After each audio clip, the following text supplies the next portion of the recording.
So welcome to Point for Information and News. I am your host, Alove.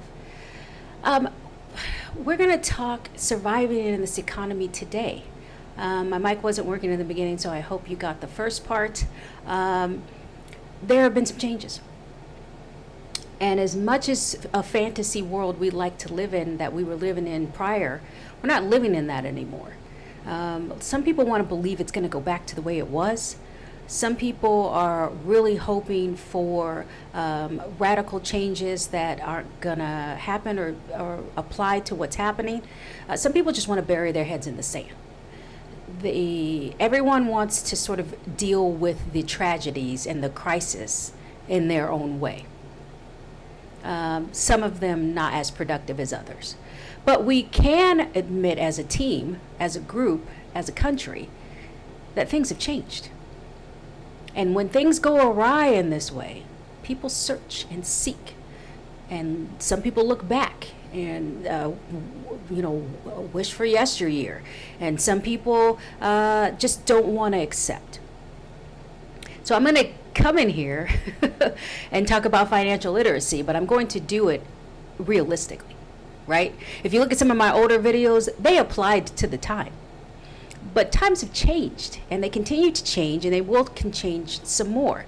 Some of the statistics you'll hear me quote come from the U.S. Bureau of Labor Statistics. Some of them will come from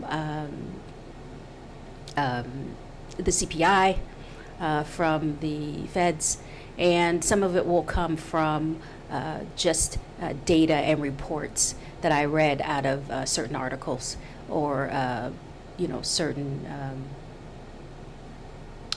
books. I will refer a lot to past books. If you hear my past data from before, it's coming from this book, Capitalism in America.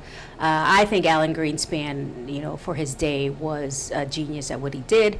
And so I went back and read that book in different times because he wrote it back in the day, but I wanted to see how it applied and if it applied to some of the things that were happening today. So that's just to give you an upload. At the end and throughout, I will try to give you tips. I can't keep this video too long, so this may be in different parts. So let's get started. But before we get started, make sure you like, comment, and subscribe. I always have to throw that in there because this is a channel. We're trying to build it. It's channel number 3. I want to thank everybody that stuck with me. Just a little side note, TikTok seems to be back, so you might see me back there, but with this really being my primary focus now. Okay, so let's start to talk about some of this. So to understand what's going on, you have to kind of know what's happening. So I'm going to give you a little bit of a breakdown of what's happening, and this video will probably cover the most of that. Let's just start with the job market. There's always smoke and mirrors that happens when employers meet employees. And so we have this big thing that everybody has to go back to work. We must have people back in the offices. And if you watch me long enough, you'll know when I do my research, I always find at the end of everything, because I am a finance major, I am a business major with an emphasis in managerial finance, and I did that and worked that degree as much as I could for many, many years. So just to give you my history so you'll know that I'm not making stuff up. You'll always know when I do my research, it goes down to finances. It goes back to money. And in this case, we're looking at business, commercial, real estate, which is suffering. It's suffering because a lot of it was based on what? Commercial use, which is what? Business buildings that are now empty from remote working. Some of them completely empty. Remote offices or, off-site offices that, smaller companies were able to rent are also down. Why? Because their employees were at work. Weren't in the office. They were at work, but they were at work from home. Now you said, well, yeah, they're sending us back to work, but you think it's just from office buildings? No, I think it's because we did the Great Resignation. Remember that? And employees had a lot of say on what was happening. Now this was a nightmare for controlling people. Because you know I'm going to tell you like it honestly is. Business people like to control their business. They like to control their employees. They like to be in control of what's happening. And they felt, as much as they didn't want to admit it, a little bit out of control.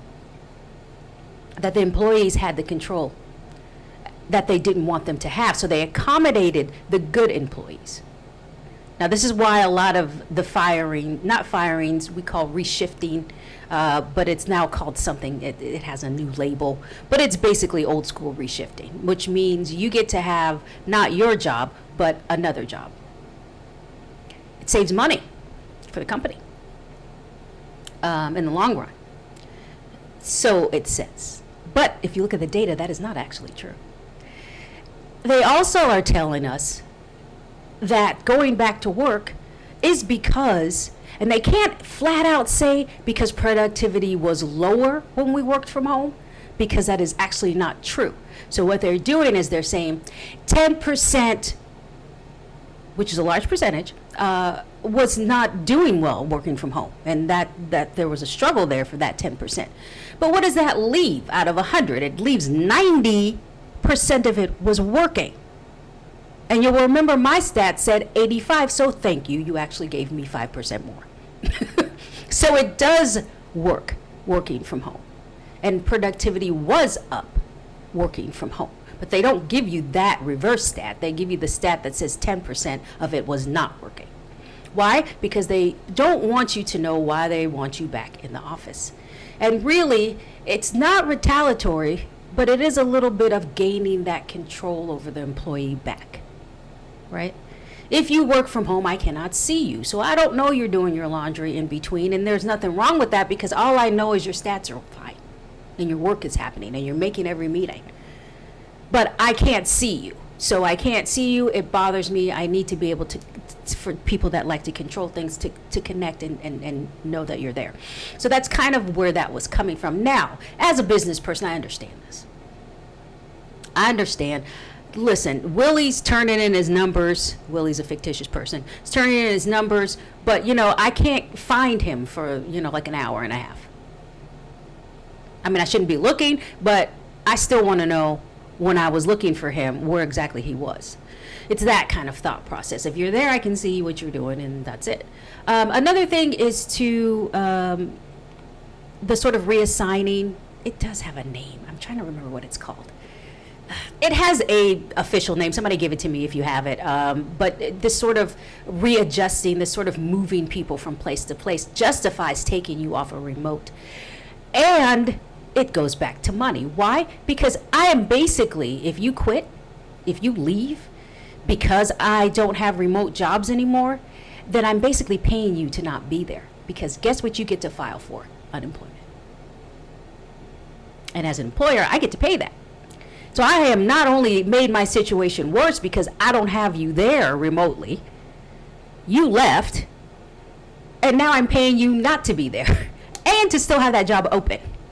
So what are they doing? They're taking back control. They're going to make it so that if they let go of the remote people, or they're going to reassign them to something that they can change the terms and conditions on. So maybe this job was once remote. We can't say a remote job is no longer remote because it was remote. So you leave. I have to pay you to be gone. This is not ideal. And then I have to, in all fairness, if I don't want to pay you to be gone, is to reassign you. And then I get to redefine my terms. Let's talk about the work week in itself. Let's talk about that 5-day labor work week. Fact checks will tell you that it was started by Ford. It was for physical labor, warehouses. It was for people that had what we call active jobs, which means you're there physically. I cannot do shipping if I'm not there to ship. I can't pack if I'm not there to pack. I can't pick if I'm not there to pick. So if I need a physical job, I can't be a welder if I'm at home. This is an impossibility. So that's when it started. You have to be here to do this job in order for us to make the time frames that we need to make, Ford being the model car maker. So he needs to have his cars made, and he needs to have them done and finished at a certain amount of time, and he needs you to not be calling out every 5 minutes. So he set some structure. He said 5 days that worked for him. The crazy thing is we not only kept this, which may not even work for warehouse because we now work more hours in warehouse as well. But it didn't work for the business structure because it didn't actually make sense. If I am maybe not human resources specifically, maybe you guys have to be in the office. I don't know why you would, but let's just say some other job. If I work and I do data, it's the primary responsibility of my job.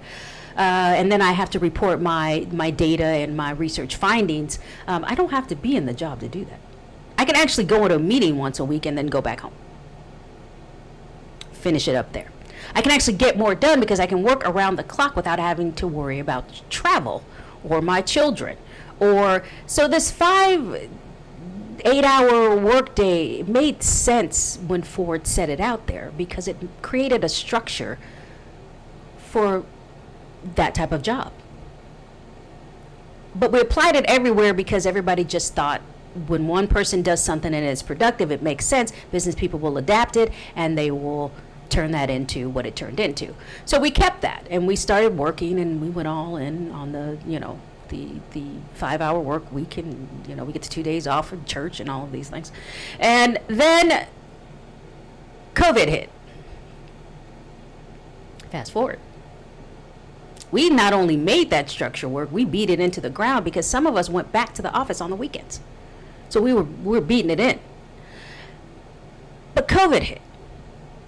And it hit for corporate people just like it hit for everybody else. But what it did was take the entire economy and stop it. I mean, it was moving with respect to what the economy was doing prior to that, right? We weren't putting into it because we were all in sick or stunned or recovering or trying to make sure we weren't in close contact and all of these things. And this is what we're bouncing back from. So I had to say all of that just to get you to this point. We are bouncing back from that economy. Okay. We are bouncing back in the job world from that economy. And what the thought was when everybody was agreeing to remote working from a business standpoint, your bosses were thinking, or the owners of the companies were thinking, it would go back. Yeah, everybody's remote now. We're forced to do this, whatever. We still need to get work done, so just do it from your house. We're not going to have everybody just sitting around if you're of able body and you're not sick with COVID, and we just lose production completely. It's already bad enough. We are home ourselves, so we need to figure out how to get everybody working. So it was convenience, but it wasn't meant to be permanent. But it became permanent because the employees said, well, I'll just quit. I mean, I don't need to be here. I mean, as a matter of fact, most people are working from home anyway, so why do I need to work fast food and I'm making less when I can go get a remote job, stay at home, and work and make more? Okay, so here we are now today. I had to do all of that just to tell you this. Where we are now, middle class is almost non-existent. I would say non-existent. I would say you have upper lower class and then just flat out broke. Now, that used to be a comfort zone, believe it or not, because there were lots of government programs that you could rely on to help get you through, which are being squeezed right now. They're being cut quickly. Because the idea is this is a capitalist society, so we need to have people working to keep the ball rolling. So those programs are cut and modified to encourage you to get a job.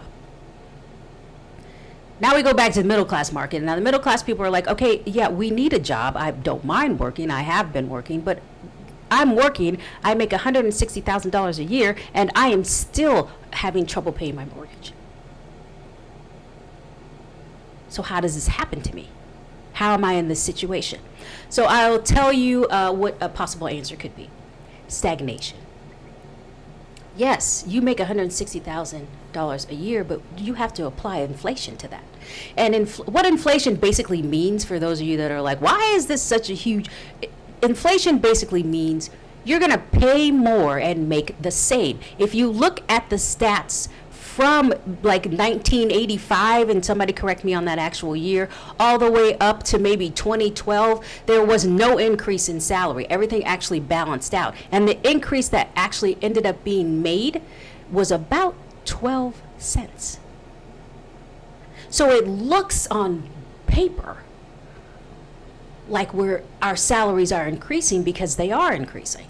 But in real life, your salary is basically the same if you modify it and adjust it for inflation. So we're not making more money, even though we look like we're making more money. That's why everybody's like, why am I broke? Like, I don't understand. And I use broke as in the term broken, right, broken.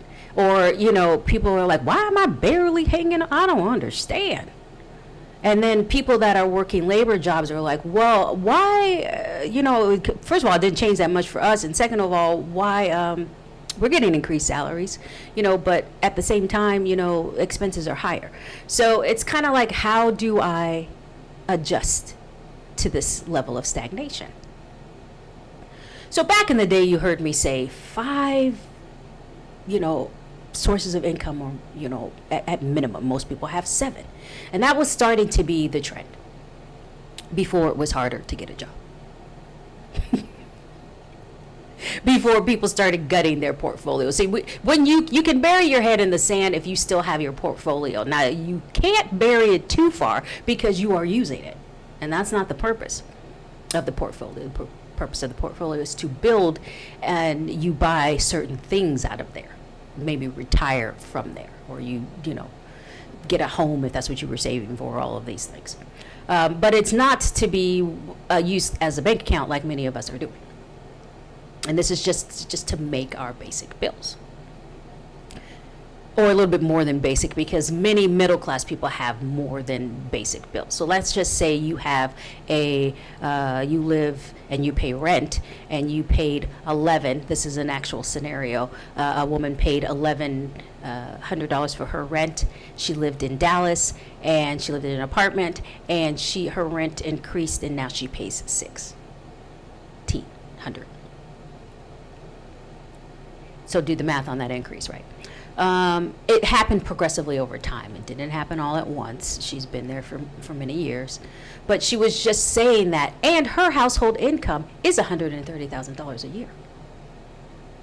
So she's not she's not making below 50,000. She's making that, and I believe she was married, so I'm assuming her husband either doesn't work or has a lower salary than hers. But that can be thrown on top of that. So she's in that category of making 6 figures. If you understand how the changes, I have to hit you guys over the head with the changes, so you'll see why I'm saying the things that I will eventually tell you could help you move forward and not be in debt. Because believe it or not, there are people that, even though they may struggle and they need those people, now there's a second group of people that are struggling, but they are struggling for time. That's another half. So the first half is just struggling to pay. And the other half is struggling to pay, but only because they don't have time. And I found this out. You know what I mean? When you pay something is going to make a difference after a period of time. So that becomes the two halves. So figure out which side you are first. Are you just struggling because no matter how many hours you work, you're not working enough money? You're not making enough money? Or are you struggling because you're there, but you may get a lump sum, but it's coming in on one date, and you need to have all this done by another date? So, because how you handle that is going to be different, right? You both can still make $130,000 a year. But it depends greatly on how much debt you actually have. See, back in the day, you could have good debt and bad debt. And you would hear me talk about that, good, bad debt, and bad debt. But when you're in a crisis situation, it doesn't work like that. You have debt, and then you have an extreme amount of debt. So everybody ends up being in debt, including the country itself is in debt. So we're working to get ourselves out. Some people are like, why get Trump, get in office, blah, blah, blah. But you know what? When you're in a crisis, you need sometimes a person that thinks outside the box. And it is my belief that that's the majority of it. We're in a crisis. We cannot continue to sit here and listen to the same things that we were doing back in 2012. We can't. It's not a possibility. We can't. So now we have a situation where you basically end up saying, listen, we need results. I don't have to love you to get them. We have all had that person we worked with or for that we just did not care for. I mean, we just, oh my God, the guy is a misogynist, he's this, he's that, or she's this, she's that. But you managed, when that crisis came together, everybody pulled together to do your job with that person that you knew had to be a part of the equation. So, I mean, we have to deal with that, right? So I get mad when people say that, because we're getting results and we need to have results, and that's the important part, is to get us out of this inflation. We don't have time to take everything personal, because you have to remember, the United States is a business, just like everything else. The economy is a business, just like everything else. And yes, Biden did say, we weren't always a country that was ran by the economy and economists, and we were not what, and that is exactly correct. That applies to the person that is suffering but needs time, not money. When you hear the top 1% aren't suffering, it's because they get the time they need. You're working on a timetable at that point. Your crisis is basically the time. The upper middle class people, they're mad and they're all going off and they're like, oh my God, I make $165,000 a year and I'm still, I make $250,000 and I'm still, and it's because you're running out of time for stuff. But you get that lump sum when you need it. There's a difference from that than you just are working, you're just not making enough, you don't know how to fix that, and no matter how many hours you work, you're not going to ever have enough to pay for the things that you pay for, so you have to downsize your lifestyle. Okay, so I hit it hard, but I like to keep people honest, and I do research and study, and some of that are testimonials where I listen to people and hear what their problems are, and I see a common thread, and I make sure that I include that in whatever I'm saying. Don't want this video to be too long, so it's probably going to go, and then I'm going to do another part, but I'll go a little bit into what I want to go into, which is some solutions, everyday solutions. And I don't mean don't have cable. That worked for a period of time. Okay, we're past that now. I love my earlier videos. Please watch them. They're very interesting, and they'll apply eventually at some point in the world. And I will come and restructure them. But really, to hit it where it is now, that doesn't apply. So you can go back and look at those videos if you understand what you're looking at them for. If not, I'm going to start now telling you things that you can do that are practical now. If you are realistically not making enough money, if your paychecks are stagnant, there is no other answer than find another source of income. There is no answer. You may like, I don't have time to work 2 jobs. I'm already working 10 hours. Well, you better throw them weekends in there so you can get that bit over that you need. You have to do some hard things because we're in a crisis. And here's something I always tell my kids. Sometimes you have to do stuff you don't want to do to get to the point where you can do things you need to do. So if you don't want to work, which is a lot of people's problem now because they don't really want to work, and so remote was working, and now their job is hybrid, and you better reassess what you want to do. This is a great time. This is why people that thrive and survive, it doesn't matter what their circumstances are. You heard me say this, and I'll say it again, and showing it now more than ever, that if you took all the money from the people that you consider rich, the top 2%, and you give it to everybody below that, it will be reversed. They're going to get their money back.